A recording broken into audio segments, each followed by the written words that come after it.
Hello guys! Welcome back to my channel, Nanay M. So kung bago ka pa lang sa channel ko, mag-subscribe ka na at i-click mo na din ang notification bell para updated kayo sa mga susunod kong videos.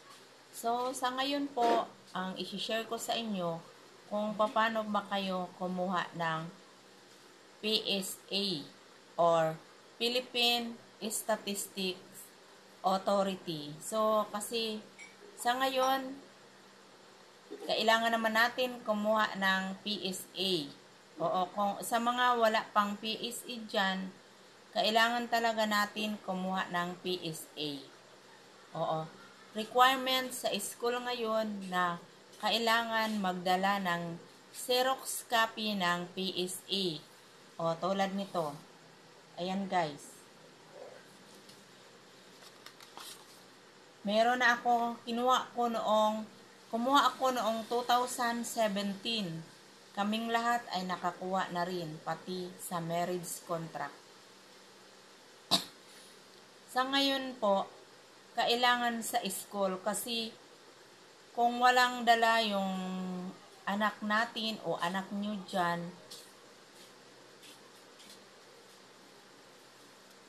ng PSA, so, siguro, hindi makaka-enroll o kaya temporary lang na enrollment. Oo, kasi dito sa amin, need talaga ang PSA para yung sinasabi ng teacher na kailangan talaga ang PSA. Kahit na gumawa ka lang ng promissory note kung kailan mo dadalhin yung PSA kung hindi ka pa nakakuha. So, bibigyan ka naman ng time para makakuha ka nga. So, madali lang naman guys ang magkuha ng PSA. So, pumunta lang kayo sa pinakamalapit na PSA sa inyong lugar. O dito sa amin ay sa city. Ayan guys, pumupunta kami ng city para kumuha ng PSA. So, kailangan naman talaga guys kung bakit.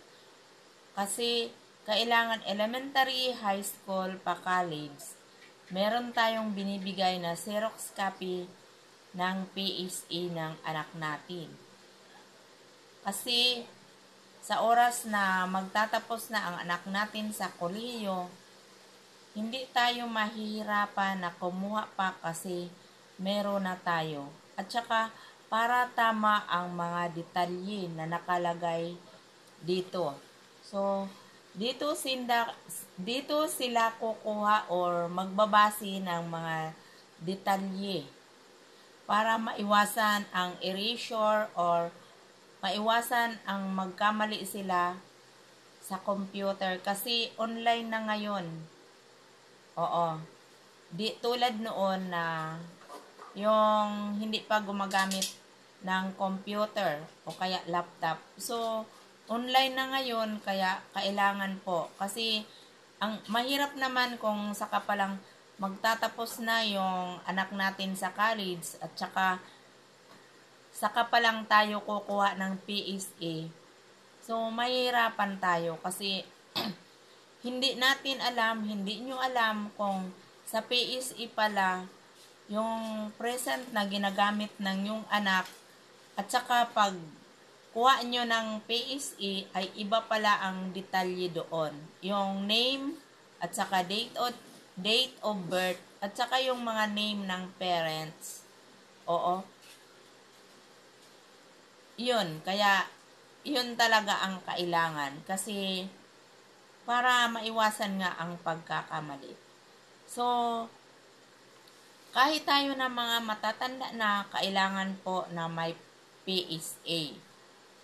Oo, kasi sa may mga GSIS dyan, o kaya SSS, na magre-retired kayo o mag-aayos kayo sa SSS ay kailangan din ang PSA para madali ang proseso. Oo. Pag retired nyo, madali ang proseso. Oo. Hindi na tayo mahihirapan. Oh. Sa ngayon po guys, madali lang magkuha ng PSA. So, yung hinahanap lang naman ay national ID. So, ito lang naman ang hinahanap. Madali lang kahit na late registration kayo, basta may national ID kayo, madaling makuha yan. So, konting tiis-tiis, magpila-pila kasi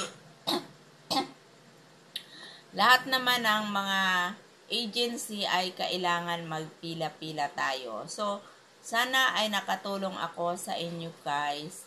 So, thank you for watching. Maraming salamat. Thank you for watching.